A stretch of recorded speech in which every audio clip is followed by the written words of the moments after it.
I ask you to solve for this triangle, that means you're asked to find all three angles. All right, so the pattern that we're given here is what? SSS, which is one of the law of cosine patterns. And so what this means is we can find an angle on this. Okay.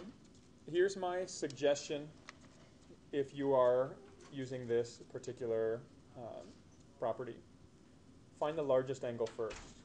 The reason to find the largest angle first is when you use the law of sines in your second step of this, it's based on the SSA pattern.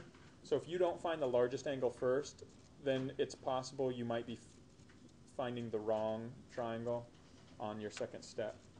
So in this, my suggestion would be our largest angle is opposite the longest side, so I'm going to find angle C first.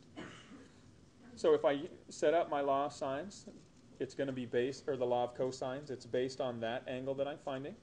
So I'm going to start with these two pieces of information will be my outside pieces in the law of cosines. So my side is 12. So 12 squared is equal to the sum of the squares of the other two sides, minus twice the product of those two sides, all times the cosine of the side opposite 12. Okay, remember, it's the outside pieces that determine which equation you use. All right. When students do this calculation, finding that the missing angle on an SSS pattern is the hardest calculation because students tend to do the following mistake. They take 10 squared, they add 11 squared, then they subtract the product of -2, 10, and 11. Okay, but you can't do it that way. If you look here, order of operations say we have to move this over first. And you can't combine that with this calculation yet. So here's the way I would do this calculation, is I'd take my left side, which is 12 squared, and then I'd subtract each of these pieces individually. So minus 10 squared, minus 11 squared. Okay. I'd then take a running total. Okay, so does everybody see what I did in that step? I subtracted 10 squared and 11 squared from both sides. Okay. Now that gives me -77. I still haven't done anything to this product calculation.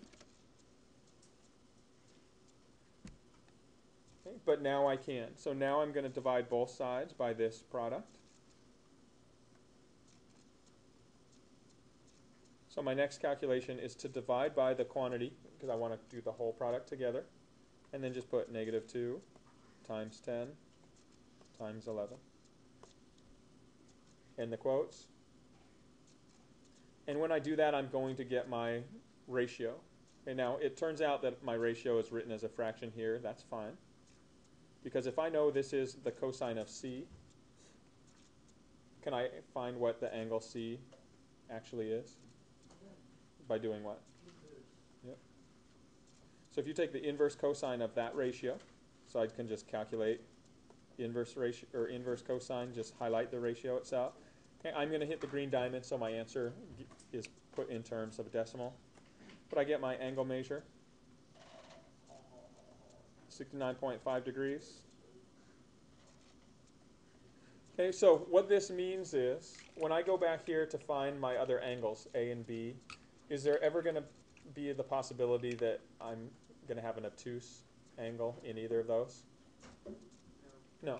So it's when that is a possibility. So if you started with one of the smaller sides, then you do have to take into consideration that there might be two different triangles you're finding. So that's why I would always, on the SSS patterns, find the largest angle first.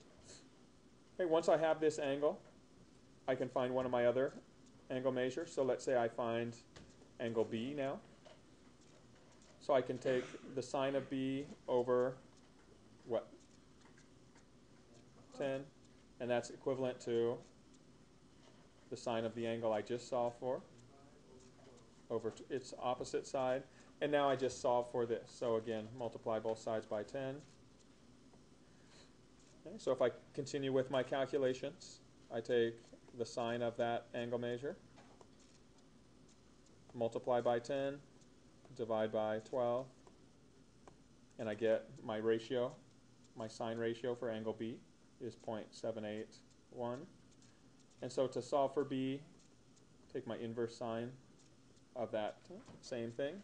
So if I take inverse sine of that ratio and hit enter, I get my angle measure B to be 51.3. And so my final step in this is to identify angle A by taking 180, subtracting 51.3, and then subtract the other angle that I found, 69.5. And when I hit enter, I get my final answer, 59.2. Now, is this consistent with what I would expect? Is my smallest side opposite my smallest angle? Is my largest side opposite my largest angle? Yeah, so it's consistent with what you would expect. Okay. So again, it's really similar to law of sines, and then actually incorporates law of sines to find the secondary pieces. Okay, but it's just the one last equation or formula to use. All right. So no, because SSS, when you look at these patterns here, because the ones that are underlined in purple or pink, these are congruence patterns. That means if you see one of those 4 patterns, it's guaranteed to be one specific triangle. Okay. When I talk about the SSS pattern, if you were to calculate this law of cosines, and then if you didn't find the largest angle first, then it is possible, if the largest angle had been an obtuse angle, you might not have gotten that if you started with one of the other angles.